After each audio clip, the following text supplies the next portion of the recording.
Okay, welcome everyone to the second day of the conference, and it's a great pleasure to have Ameet presenting joint work with Rocco. So this is going to be the development paper of the conference. Now we are very much looking forward. So as I said yesterday, the ideal of this first launching conference was to cover different questions related to GVCs using different methodologies. So this is going to be field experiments in developing countries, and then we'll have macro, we'll have firm. So the next conference, by the way, which we will announce when everyone is here, will be in Geneva in September, and there we'll probably move to more topics, so actually maybe on development and GVCs. But for, the floor is yours. I'm going to give you, I'm going to take into account that we are starting late, so let me take my watch. And you have 35, 40 minutes for the presentation as of now. Go ahead. We set start. Great, good morning, and thank you very much for the invitation.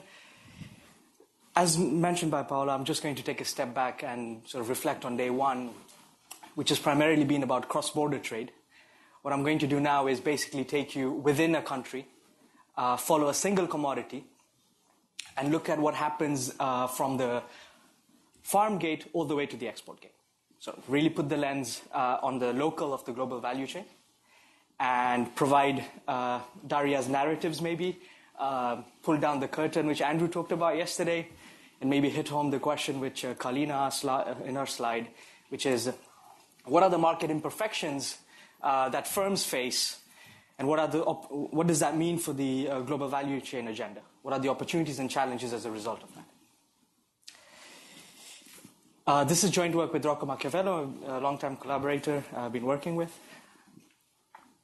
The primary motivation behind this work is when formal contracts are hard to enforce, parties often rely on relational contracts to sustain trade. Relational contracts, those unfamiliar with the terminologies, you can think of them as informal agreements whereby parties promise to take certain actions in the future, promises to do certain things. An interesting insight that comes out of the theoretical literature on relational contract is these relational contracts are self-enforcing. What carries on trade between two parties is the value they generate in that relationship. That serves as a discipline of not reneging from those future promises. We know from theory that for an informal agreement to be an equilibrium, this is the condition that needs to be satisfied. For those familiar with game theory, this is just equilibrium of a repeated game arranged in a way that sort of brings out this intuition. What is this saying? This is saying that a particular informal agreement will be an equilibrium if this condition is satisfied. So parties will keep doing what they promised, that creates this value by trading with each other. And as long as that value is greater than what they could have done outside that relationship, that value of relationship, as long as that's greater than equal to something else they could have done to maximize short-term opportunities, as long as this condition is satisfied, you're going to have the relationship maintained. That's the intuition. Now, what's also nice about this depiction is, as markets develop, there's more opportunity to trade with other parties, what we call competition, and that could potentially undermine the relational contract that's efficient in the first place. In other words, having the opportunity to trade with other partners increases the outside option, and that could overturn this logic that was sustaining this initial relational contract. So as economists, if we're interested in the industrial policy, in environments where relational contracts are prevalent, this is something we really need to be aware of, because it kind of goes opposite to the intuition that we think. Feel free to jump in if anything is not clear. So the question that I've alluded to is, are relational contracts harder to sustain when there are more buyers for a given seller? That's the question I'm after. In order to answer a question like this, there are two challenges. First of all, you need to know what relational contracts are. That's usually specific to an institution or context. Sort of you need to put on your sociology hat and observe what's happening between trading parties. So that's a measurement challenge. And while you might be able to measure things, and we could go out to the field and observe things, what's important is we want to make causal statements. Statements of effect of competition on relational contract. Market structure, as we know, is endogenous to many firm outcomes that we would be interested in. So these are the two empirical challenges that we face in order to answer a question of this form. I'm going to take you to a particular setting, that's the Rwandese coffee sector, where I'll demonstrate that I'm able to overcome both of these challenges. In particular, there are 400,000 smallholder farmers that grow coffee. You can think of them as suppliers. There are around 200 coffee mills that source coffee, and you can think of them as buyers. The environment is such that there are multiple market failures in this environment. This is the rural agrarian setting, missing credit markets, insurance, quality assurance, etc. There's a ton of those. The one I want you to focus on is the enforceability of contracts.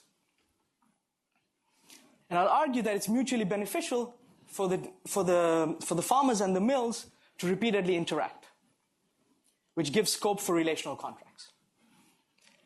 Areas differ in the number of mills that source from the same group of farmers, so that gives me variation in competition. Okay? Can I ask you one thing? So why do you say competition? Why competition simply mean more buyers for a given seller? It could be two-sided match. It could be thicker on both sides, buyer and seller. So it's a particular way in which you want to increase your competition, which is asymmetric, and why looking at that particular way? I won't spend too much time on this on the paper, but the industry has exploded. So there were only 2 mills 10 years ago, and now there are 200 mills. The number of farmers has pretty much remained constant in that time. So we feel that's the right metric to do the comparative static. Is that okay? So in order to overcome the measurement challenge, we do a very detailed census of all the coffee mills. So I spend a couple of summers in Rwanda and basically do a 5-hour survey at the mill and know exactly how they operate, all their costs, how they run their mill, the workers, the farmers, etc., and do a sample of 5 farmers who supply to this mill. That gives you sort of the context, and also you can observe the relational contracting aspect between the two parties. On identification, we take inspiration from a growing literature on the evaluation of infrastructure and I/O, and use an engineering model that predicts the suitability for the location of mills. And the instrument that we're going to sort of come up with is use the suitability of neighboring locations, because the model predicts, how suitable the landscape is for a mill to be placed there. We're going to use the suitability of neighboring locations to instrument for competition, conditioning always on the environment, the mill's own environment, so its own suitability. And this will become clear as I go forward. In case you haven't had a chance to have your coffee, let me give you the snapshot of the results and what we find. We find that competition undermines relational contracts. In particular, an additional mill within the 10-kilometer vicinity of the existing mill has the following effect. The use of relational contracts drops by 15%. So if you rank all these mills by their use of relational contracts, take the median one, an additional mill in its environment, in the 10-kilometer radius, will reduce the use of relational contracts and bring it down to the 35th percentile. So what does that mean economically? Well, it means the processing cost of the mill is going up in the space of more competition.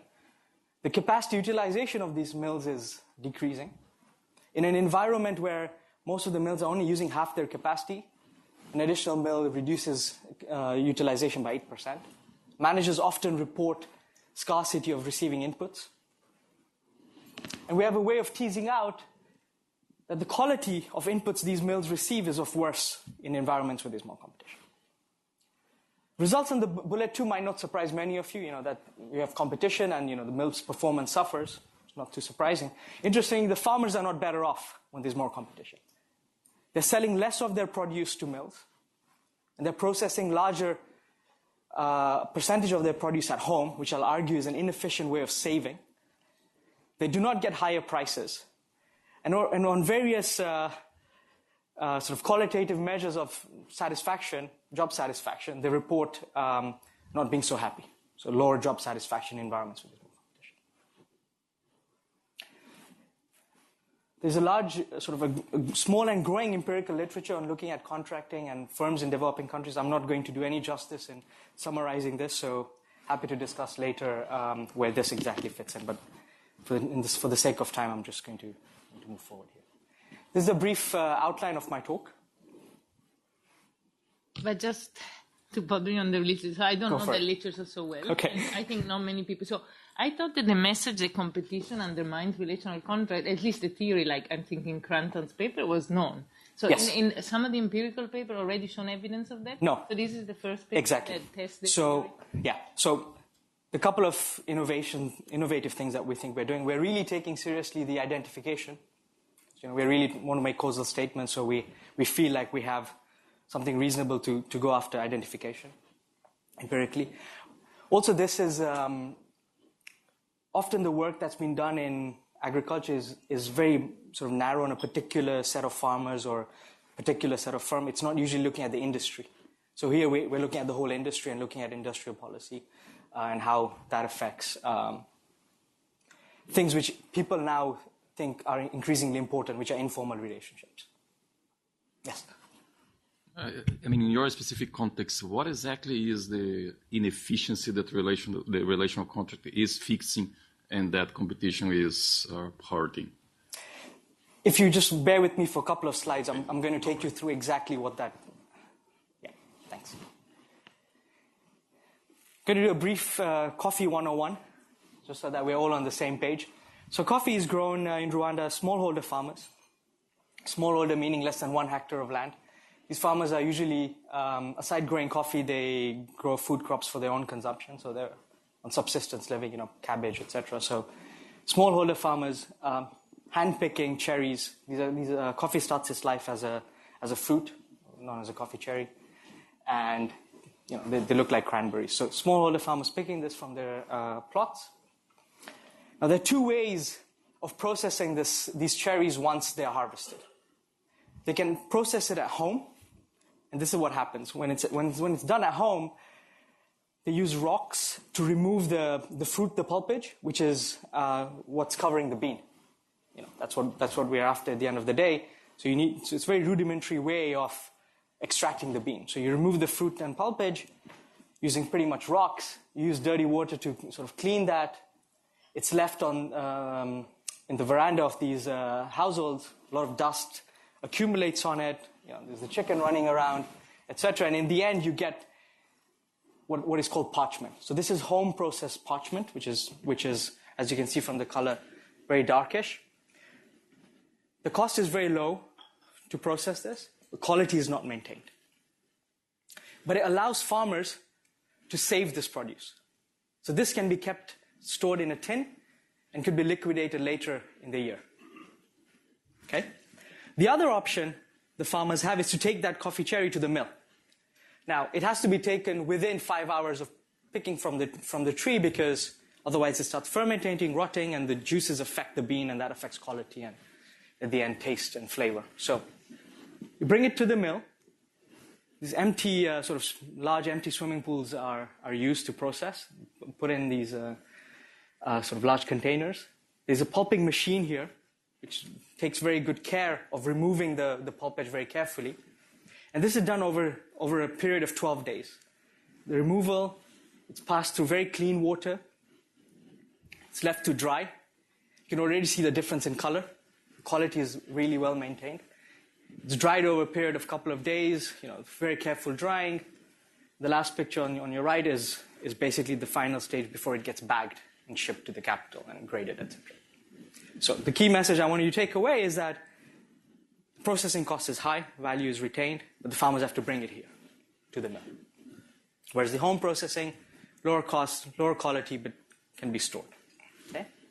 These mills are pretty large. They occupy, a couple of hectares, but what I mean by large is that in developing country context, it's very rare to find a large enough sample of firms, 200 mills, will also have an economic impact on the country. So they gross in around 250,000 revenue a year. They employ up to 80 workers, sourcing from close to 300 farmers. So these are large firms in developing countries. We have a model in the paper, but I'm going to just illustrate the framework in the interest of time. The goal of the model is to sort of guide us on measurement. In particular, demonstrate what a stylized relational contract looks like between a farmer and a mill. These are the assumptions you need, and these are sort of backed from the field. We know that mill processing is more efficient than home processing. We know that there's an environment where contracts are very difficult to enforce. Farmers can only save through home processing. They don't have access to, other financial products, and they can't borrow. Very rural agrarian setting. Okay. What I want to argue is that this is not a world where there's a simple exchange of the coffee cherries for cash. That's an inefficient way of doing business. The stylized relational contract is what I'm going to argue is the efficient thing to do. So here I'm dividing time into three buckets: pre-harvest, harvest, and post-harvest. And the two characters at play, the farmer and the mill. What usually happens is inputs are provided to farmers before the harvest. Inputs meaning fertilizers, credit, insecticide, that the farmer uses to look after his coffee trees. In turn, the expectation is that at harvest time, part of the produce is sold on credit to the mill, and a future payment takes place once the export contracts are executed, cash is realized, and some of that is passed back to the farmer. Okay, this is what I mean by the relational contract. There's an exchange of things over time, with the expectation that you provide the inputs, the farmer will turn up with the produce, selling on credit, and a second payment take place. These are not enforceable. You can't write a contract on these things. But we can observe these things in our data. We can measure these things. We have a bunch of other measures for the relational contract, but for the sake of the talk, I'm just going to focus on this. Because there could be, for instance, if the farmer suffers an exogenous shock, like somebody's sick in the family, the mill can step in. That's also a way of thinking how good the relationship is, another payment takes place. Kalina? Would you think that the poor contract enforcement structure is also why the mills don't offer any storage or any other services that can kind of replicate what farmers can do at home? Part of that is true, yes. The level of trust is very low in this environment. So that could be one reason why mills are not just offering a service to use the facility of the mill. Sorry, you had a question? Okay. Yeah, I have a question. Sorry.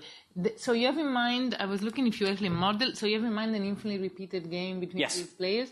And so obviously there are multiple equilibria. You're going to focus on the efficient equilibrium because, you could say, okay, what is going to be competition affected? You could say, okay, even I may not be able to sustain the efficient, but there may be, for a given discount factor. So how are you going to see it? Because, there are obviously multiple equilibria and, you may not get the efficient, but sure. So sure. I don't know how you do that. That's a good question. So the way we are looking at this is in a world where, you have the most efficient relational contract. And if there's temptation to renege on those, you're going to move to a lower valuable relationship. And in the worst case, you're going to revert to the spot world. So you're looking at best sustainable relational contract. Exactly. But let me just add one thing. Yeah. The model assumes that the competition comes in as somebody offering a spot contract. And the intuition is, if we were in a relational contract and Paul turns up with another relational contract, the fact that you found it hard to sustain a relational contract with me in the first place is also going to, we're operating in the same sort of environment. The legal institutions are still the same. Paul is also going to find it hard to have a relational contract with me. So you revert to the most extreme, which is spot. Yeah, Nash. Yeah. Okay? So this is the standard relational contract. What happens when there's increasing competition? Just going back to the example I just illustrated, another option turns up for the farmer to sell. And basically, the farmer can do what I call a hit and run. I could take inputs from her in the beginning of the season, and then when Paul's operating, I can just turn up and sell to him and basically renege on the promise I made. So that opportunity to side sell to another mill unravels the following. Well, first of all, going back to that equation, the intuition here is that the outside option has increased, and that could revert to the relational contract in place. In other words, an agreement that was self-enforcing in the absence of competition might not be self-enforcing with competition. If this unravels, the mill, there's no repayment coming, a second payment coming from the mill. You haven't sold to the mill as much, or you haven't sold all your produce to the mill. So the second payment, which was promised, is of course not taking place. What happens to the farmer? Well, by backward induction, he's going to sell some on the spot market and retain some of the coffee at home to home process, because it's an environment he needs to smooth consumption. So he does a bit of home processing. In that world, of course, inputs are also not provided by backward induction. So you're in a world where the farmer has to sort of use his own resources to try and look after his trees. Okay? Doesn't the farmer have the option to just sell everything at the spot market? Why does he have to do some home processing? Because he needs to save. He needs to save to satisfy his consumption in the next period. If he sells everything on spot and he gets cash, he doesn't have any instrument to. So we know from sort of the behavioral. Keep the money at home. No? Okay, so I'm going to borrow work by Nava Ashraf and Dean Callan and various other folks who have sort of demonstrated that poor people find it very hard to save cash for various reasons. Myopic, short-term behavior. They could go and buy beer. The neighbors might come and ask for it. You saw the houses they stay in. People can see how much cash you have. Your friends can turn up, etc. So we use this behavioral idea that it's very hard. And also, if you, just to add on, it's very difficult for these people to find financial instruments to save. It's very, you saw the picture of the mill. It's in the middle of the countryside. There is no other sort of sources or, saving instruments available to them. Yes. Yeah, just to be clear, this is, as soon as you sort of set this up, I realized, okay, a relational contract is a bundle of two things. One, it's a contract to have your coffee processed more efficiently than you could at home, but it's also the bundle with this savings instrument. And so when you lose the relational contract, you lose the savings instrument. That answers Emmanuel's question of, like, fundamentally, what's the inefficiency that's caused when we move from relational contracts to spot contracts? Is it safe to say that if there were a savings instrument in your model, all of this piece would go away? Yes. Okay. The lack of saving instrument is the engine behind all of this. Yeah. Thank you for clarifying again. So in an environment where that relational contract might not be sustained, and you revert to the spot transaction world, a bunch of things would happen. You have less relational contracting, but as a result, the firm suffers in the following ways. Lower capacity utilization, higher processing cost, the quality of inputs. It suffered because the inputs haven't been provided to them, so the quality of the inputs that the firm receives is also affected. There's much more home processing. Our model doesn't say much about the effect on price. It's ambiguous, and that's because you think in the competitive world the prices would bid up, and there's more choices for the farmer. But the relational contract is also offering you incentives to exert effort and look after your trees and, get your higher, it's rewarding you, it's compensating you for that effort. So it's possible that the relational contract prices could be even higher than the world where there's perfect competition.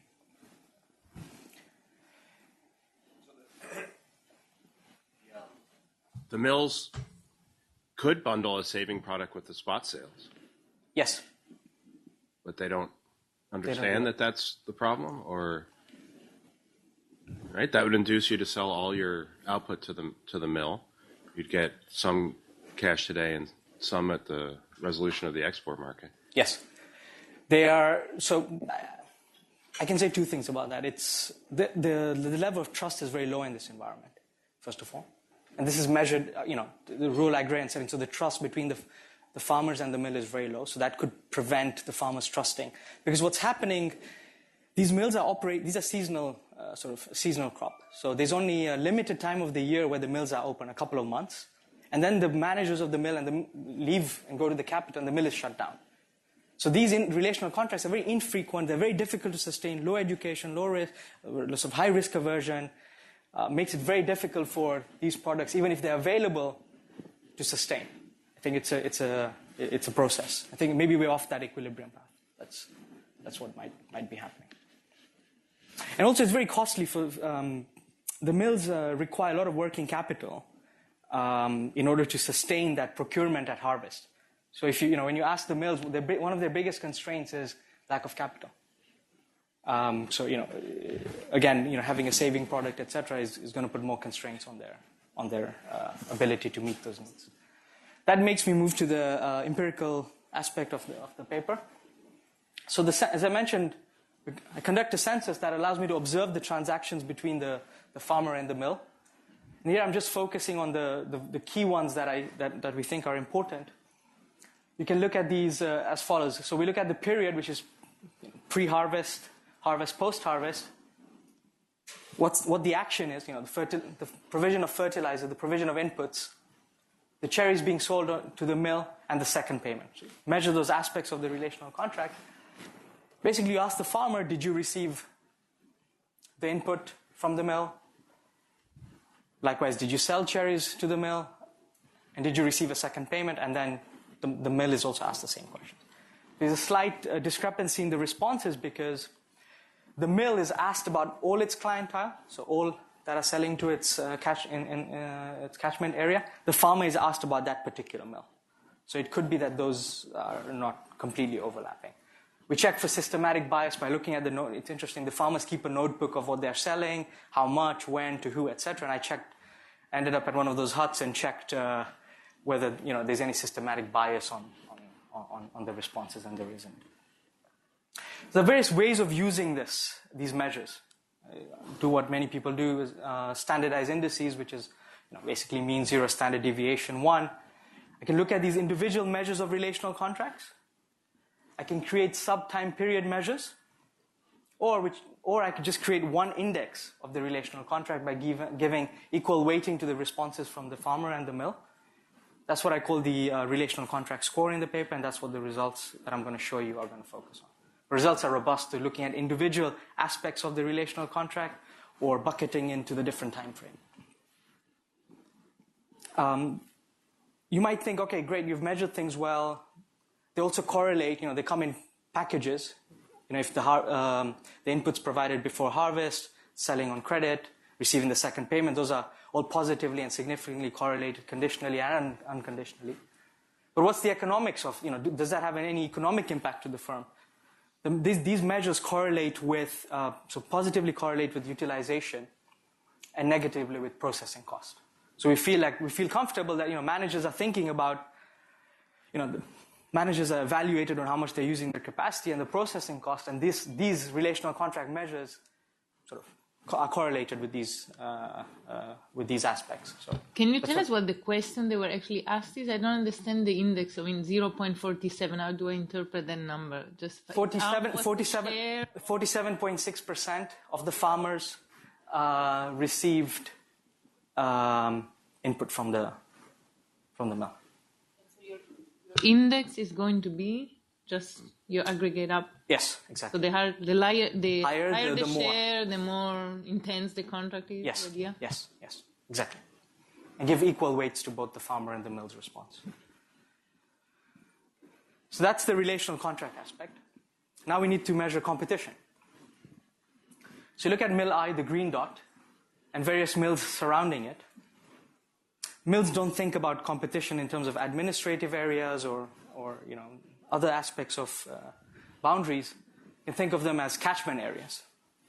We say that the mill goes out up to 5 kilometers to suffice its capacity. How do I come up with this 5 kilometer? Well, we know the capacity of each of the mills. We also know how much coffee trees are around these mills at a very high resolution. Using FAO models, we're able to sort of predict how much crop yield is going to be coming out of these trees. And roughly, the average mill needs to go out only 3.5 kilometers to satisfy its capacity.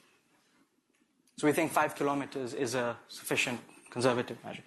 The other reason is most of the coffee that arrives to the mills is by people walking to the mill. So it's usually the children or the women of the household who carry buckets of these cherries.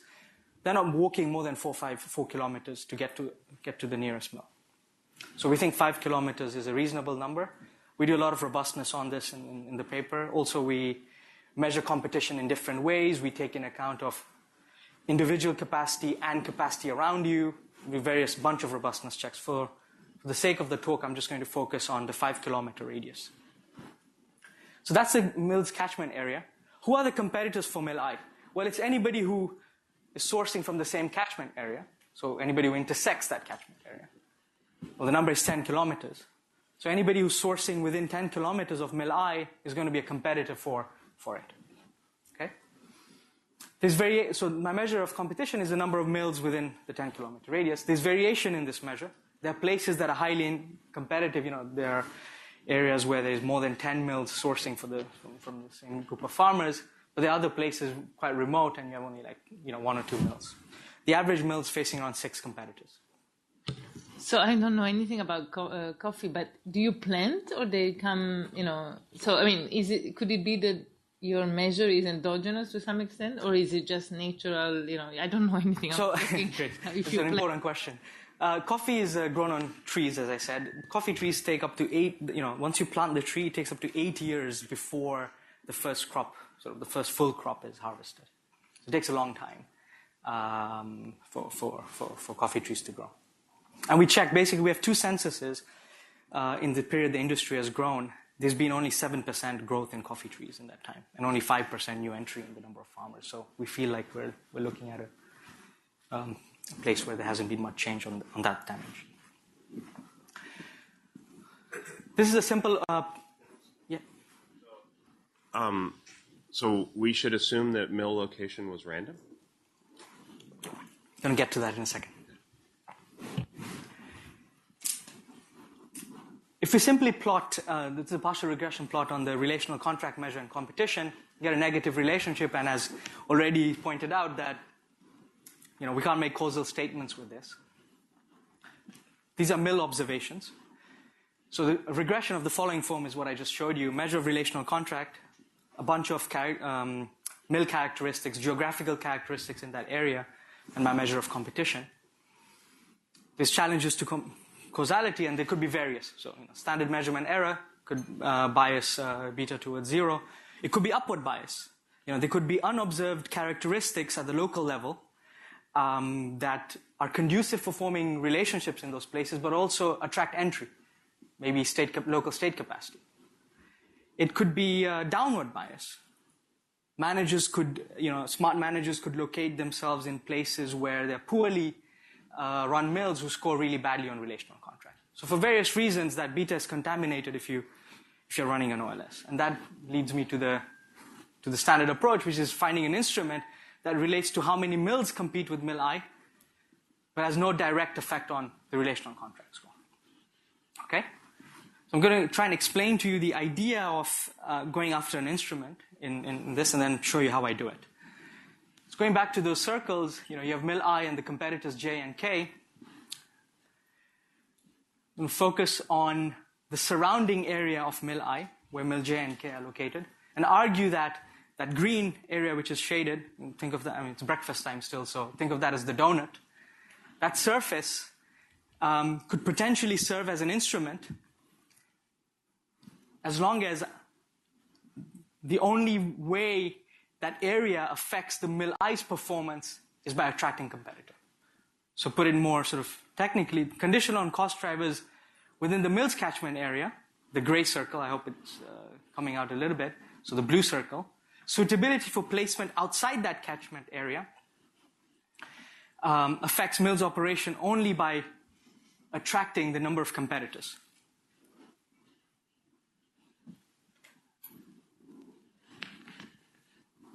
Any questions? Okay. So that's the idea.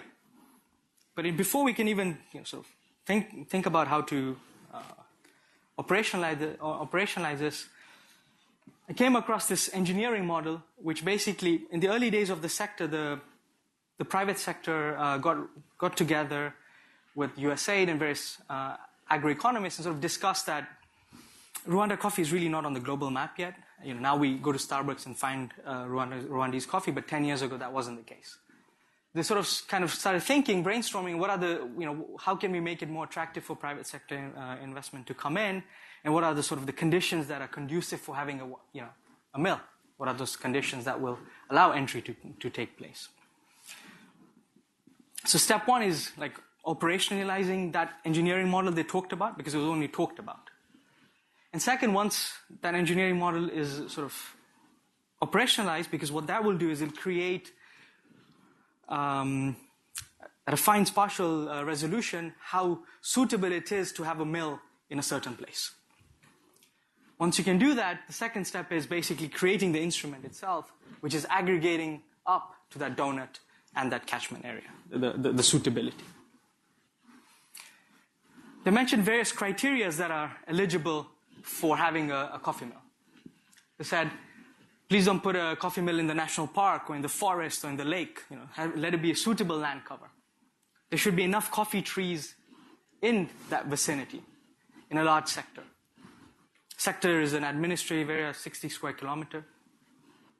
While most of the coffee is, sort of arriving by foot, eventually that needs to be bagged and processed and sent to the capital. So you need to be not too far from a road.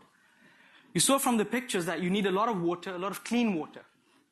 And, there's no electricity, there's little electricity, and, you can't put pipes across the landscape. So you want to use gravity.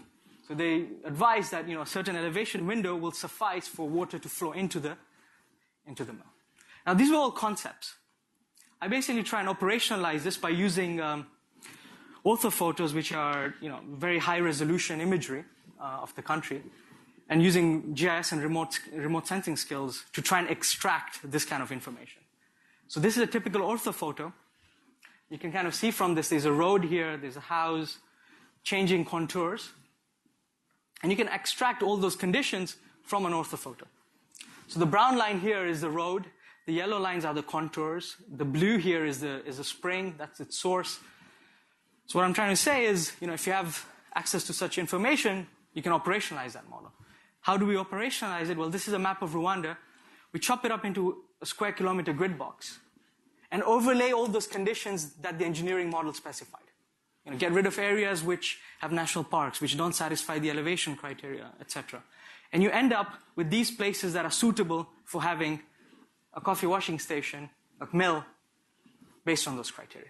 And if you overlay on top of this where coffee mills are, it's pretty good. Around 18 dots are not in that. But it seems like this concept kind of makes sense, and people are sort of locating in places where those conditions are satisfied. So that's figuratively, diagrammatically showing you the model. How do I econometrically go about it? I will do a simple thing, which is run a probit regression, where the dependent variable is whether a grid box has a mill or not, and on the right-hand side, all these conditions and its interactions. From that equation, predict for the landscape the suitability of that grid box having these conditions satisfied. So the darker the area, the more likely those conditions are satisfied, and that's just from the probit model. The yellow dots are the coffee mills. So econometrically, it seems also that it's aligned. You saw it in the descriptive of validating the engineering model. That brings me to step 2, which is simply now, those square boxes, those different colors can be aggregated to those donuts, and that's going to serve as the IV. And the environmental, the conditions in the catchment area that I always have to control for as a control. Okay? Yes.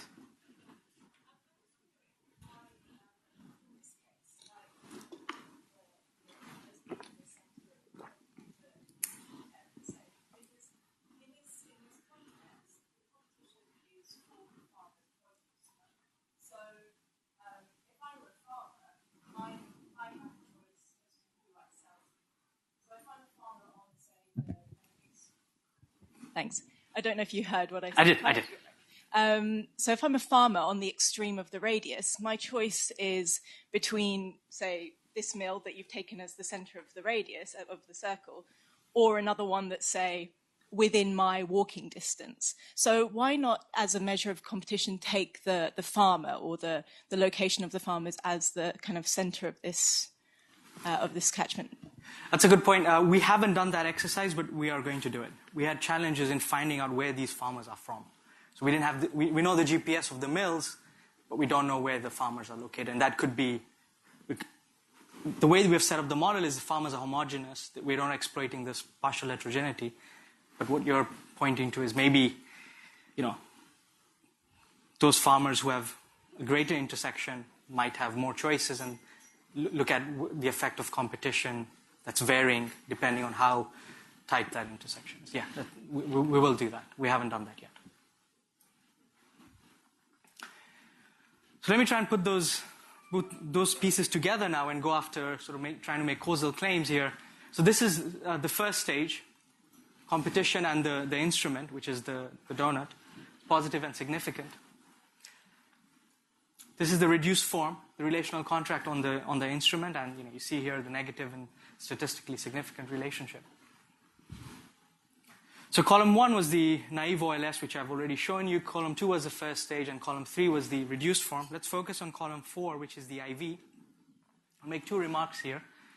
We see that the OLS is an upward bias, possibly those local conditions that I was referring to that drive both entry and relational contract might be driving this, as well as measurement error. And this magnitude is basically saying an additional mil in the vicinity of mil I in the 10-kilometer radius reduces the use of relational contract by 1 standard deviation. That's what this means. And that sort of brought me to that calculation that I mentioned that reduces the use of relational contract by 15%. In the interest of time, there's various things we sort of do to check the robustness of this. We take causality very seriously, but I'm not going to do that. If it's okay, I'm going to move forward and show you the other results, unless there are questions on this. Okay. So going back to having more competition and how that sort of breaks down the relational contract, I highlighted that you should get a cluster of predictions in that environment. Lower capacity utilization, higher processing cost, lower quality of inputs, more home processing, and let's see what the price results show. So if you look at mill outcomes, panel A is the IV and panel B is the OLS. I'm always controlling for suitability in the catchment area, so the 5-kilometer radius. You find that processing costs go up by 7% when there's an additional competitor in the 10-kilometer radius. Capacity utilization is down by 8%. You might be thinking, well, maybe mills are, some mills are open for longer periods, some are short. What you find is there's no variation, there's no relationship between competition and the duration of how long a mill is open. And managers often report days without enough cherries. So those are the mill results that we have. We have, this is all at the mill level, so there's regressions at the mill level. I talked about the quality that the mill receives of the inputs. It's very difficult to observe quality because as you saw, when those cherries were arriving at the mill, it's dumped into this empty swimming pools. When you visit a mill, when there's harvest going on, it's chaos. A lot of people coming in, giving their produce, etc. So quality is very hard to observe there, except for the color. If it's green cherries, that means it's unripe. You don't want to process that. If it's red, that's the right one. But we think we have a neat way of going after the quality issue. I take representative samples of the output of the mills, which is what I call parchment, and take it to a cupping lab in the capital. And when you look at the sample of coffee that the mill has produced, you can do a physical examination or a chemical analysis of those beans. There's a bunch of attributes this is judged on, and you can assign attributes to who's responsible for it. On the physical examination, you find that the moisture range, you saw there's a lot of water, that's kind of the responsibility of the mill. You don't find competition affecting that. We don't think there's any reason why the mill, in presence of more competition would affect how they pass the water through these things. But bean size, which is the attribute, the farmer being responsible for it, is affected. Bean size is important because, when the roasting is done, you want large beans because that maintains flavor and taste. And this is a direct result of not receiving inputs, fertilizers, nitrogen, NPK. That affects the size of the bean. So in the physical examination, it seems competition is, bringing bigger beans to the mills. If you do a chemical analysis, you see that in places where there's more competition, farmers are bringing in more insect-damaged produce, which is a result of not receiving insecticide, which is an input. On genetic properties of the bean, there is no effect of competition. And you find that other attributes that the mill is responsible, competition doesn't seem to have any effect. On the farmer side, the question was asked here that how much of your produce you're going to sell to any mill. So this is your total sales. And you find that farmers are selling less of their produce in places where there's more competition as cherries to the mill. So they're keeping more at home. There's some results on more self-finance inputs, but we don't have that much power there. Yields are not so affected, and that's probably because of what I said. It takes time for coffee trees to grow and make those investment decisions. When you ask the farmer, and this was an open-ended question, why are you processing coffee at home?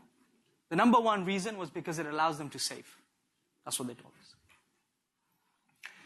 On various, sort of job qualitative measures on job satisfaction, like are you stressed out, are you enjoying your job, etc. We found that they're reporting much more dissatisfaction in places where there's more competition. We don't find much on prices. Price is a bit difficult to compute in this environment because when those inputs were provided at harvest time, there's a calculation of these things. We only have right now prices from the farmers, what prices they received. We need to do the check from the mill side and sort of come up with the right price measure, but that's what we're finding so far. Last thing in terms of results, relational contract sort of hinges on the quality of trust you have between parties. That's sort of the fundamental of a relational contract. We asked these farmers and managers, mill managers, world value survey questions, canonical world value survey questions, with changing the party they're responding to. So general trust in the environment they're living in, trust in family and neighbors, trust in people from the capital. We were asked, we were sort of advised by our enumerators not to ask the farmers directly on the trust relationship with the manager. There's only one manager, so it's can get a bit awkward. So, these guys come from the capital, so that's sort of a right metric to ask. We find that farmers report having less trust with mill managers and, coffee collectors who operate in that environment in areas where there's more competition. Managers were asked the same questions, and they also have little trust in places where there's more competition with farmers. So let me conclude, unless they're going to hit time. So you might wonder, how did we start looking at this question? And this is going to tie up with the GVC agenda. Back in 2002, there were only 2 operational mills in the country. So only less than 1% of the exports leaving the country was this fully washed coffee, this mill processed coffee, which is high value. If you look at this, a country like Rwanda, which is small, highly agrarian, you think the right thing to do is have more mills. Right? And that's what happens.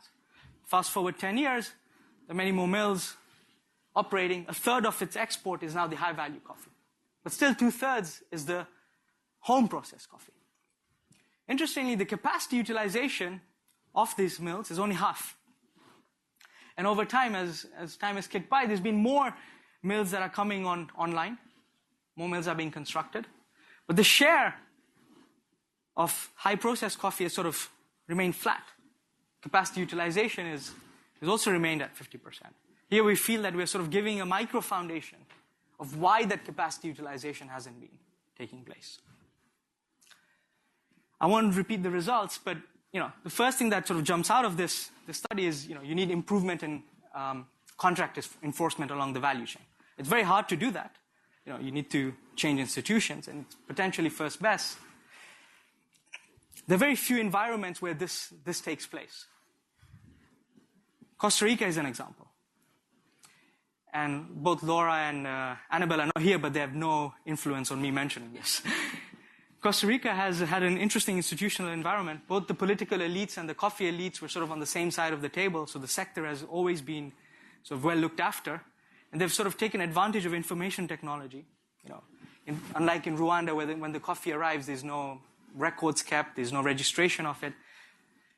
In rural Costa Rica, they register the coffee that arrives, that's registered both at the board and the mill, and it serves as a sort of a legal tender. But Costa Rica is a special case. What most countries do is they influence the spatial distribution of entrance. That's what usually you do to control entry. That's through zoning regulation, monopsony regulation, minimum distance rules. while they're easy to sort of come up with, they're very difficult to enforce and usually up for political grab. So the bottom line is, we need better understanding of why industrial activity remains low in some countries. And here, in environments where informal relationships are important, we should be very careful when we say statements like we need more competition, because we need to be careful of the other market failures that are taking place in light of this. I was thinking, your comparison made me think also that another big difference is, of course, Rwanda went through a civil war, and there's a lot of ethnic, Hutu, Tutsi. I mean, it's not like a very, in terms of trust, I think the ethnic divisions could also play a big role, no? Or you're not exploited, you're not looking. Well, aside for the political reasons why ethnicity is, we don't discuss ethnicity in Rwanda. It's an illegal issue, but this is an environment where.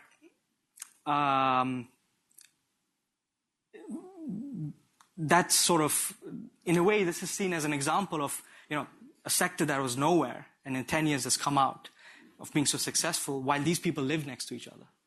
So in some sense, it's unlike in other places like Kenya where, ethnicity is sort of marked by districts and provinces which kind of isolate other ethnic groups. Here, it's, you're living next to each other. So in a way, I see it as a progress.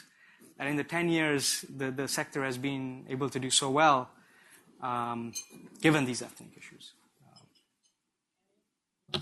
So really interesting. I wanted to make a comment and a question. So the first thing is, it seems like, and I understand the data on farmers is sparse, but it seems like you should be able to show us that home production goes up as a fraction of total coffee output at the farmer level.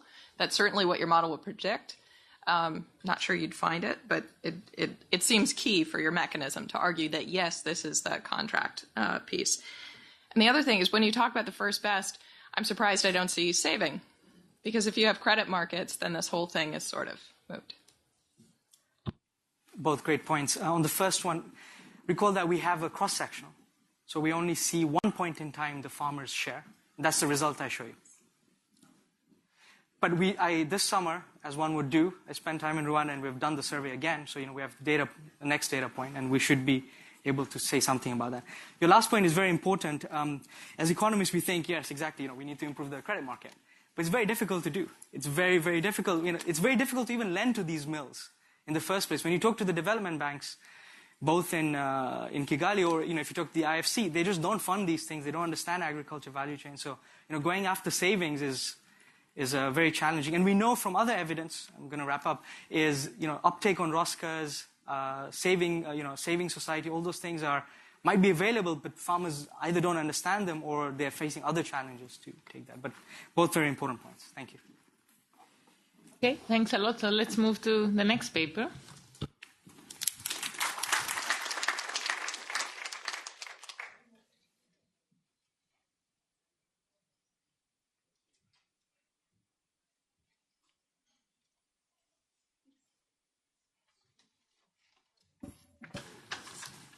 So the next paper is by Wei, who hates me for having forced him to